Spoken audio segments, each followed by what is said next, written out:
Hello guys, this is I think more than 700 presentation that we created. Let's see how we can create this slide in the PowerPoint. It's pretty easy. Let's start. At first we need to add a new slide. In our new slide we format the background and change the color to the color we want.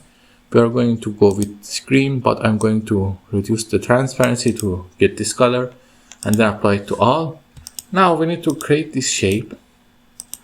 I copy that. This is just a simple rectangle. So how we create this thing?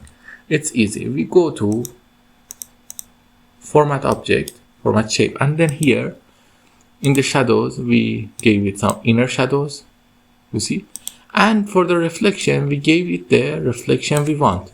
You see it has a little reflection, this item and little, and for the glow use the blue glow. But because I'm going to change the color, I'm going to use the green glow. But the green glow is some kind of not nice. We are going to use purple. It's not looking great. The green is the best, I think. Okay. And we kind of make the edges softer. You see from here.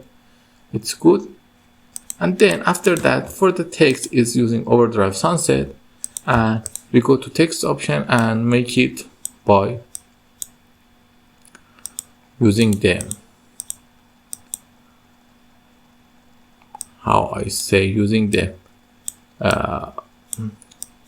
Using the gradient fill.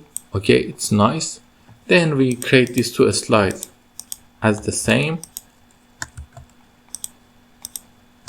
Let me just copy them, paste them here. I want to change the backgrounds because I don't like them. Let's go with this color and this thing to this color and this color. Okay, it's good. Now we copy this slide,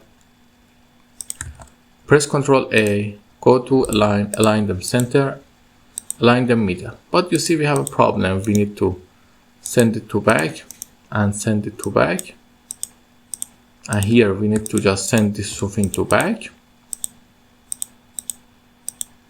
Okay, now just set the transition to morph and see how beautifully it's created. I hope you enjoyed. If you like it, tell me in the comments.